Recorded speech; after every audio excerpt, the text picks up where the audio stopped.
Good afternoon. Just recently returned from the hospital, visiting the family of the victims of the fire in 90 Humber this morning. Very, very tragic event. Our hearts are saddened. Our prayers go out to the family of the victims and of that community. Commissioner, any idea at this point what caused this fire? The fire is currently actively being investigated. We have people on scene right now. No information has been developed at this time. Commissioner, any possibility this could lead to a criminal investigation? Every fire we investigate is investigated for the potential for it to be an arson fire. So we have no evidence of that at this time, but that is a part of our investigation. Not necessarily an arson fire, but maybe criminal conduct in the way the house was maintained. We have no information about that right now. That's a part of our investigation. Again, as we develop that information, we will, act appropriately in terms of charging people or identifying persons that might be at fault.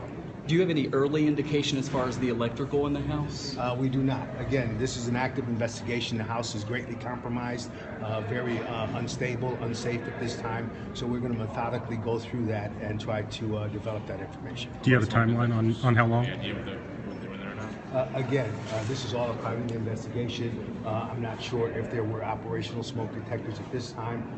We're waiting on a report from the fire marshals who are on scene investigating. Can you talk about the importance of there being working smoke detectors in a building like this? Well, obviously, in any building, anytime there's a fire, to be forewarned, to have an opportunity to safely evacuate yourself and others is what we would hope for.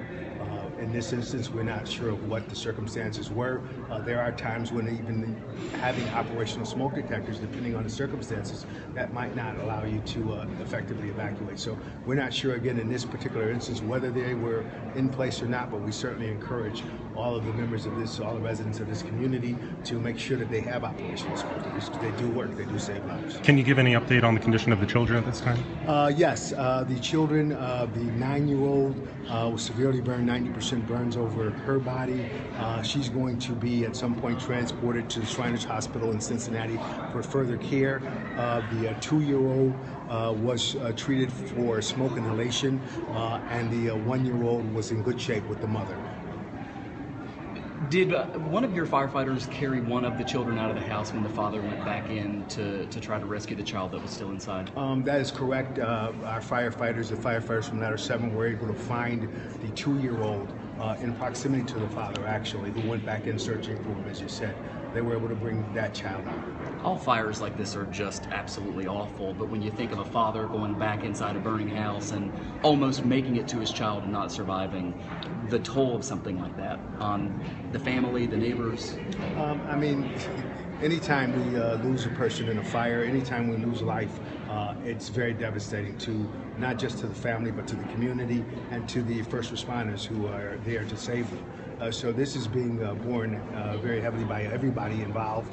Our prayers again go out to the family, to that community, and to our firefighters, the men and women of the Buffalo Fire Department and the Buffalo Police Department, who put their lives on the line on behalf of these people. Commissioner, have you had a chance to talk with family members at all? Very, very briefly. We're trying to be respectful of them and the grieving process. They're very concerned about the condition of their loved ones, and so we're trying to allow them, to have time to grieve or whatever. Our fire marshals are on location, have spoken directly with them, and will continue to do that as we go forward. So I got to ask you, Commissioner, the survivors of the fire, did they mention anything about being roused by smoke detectors?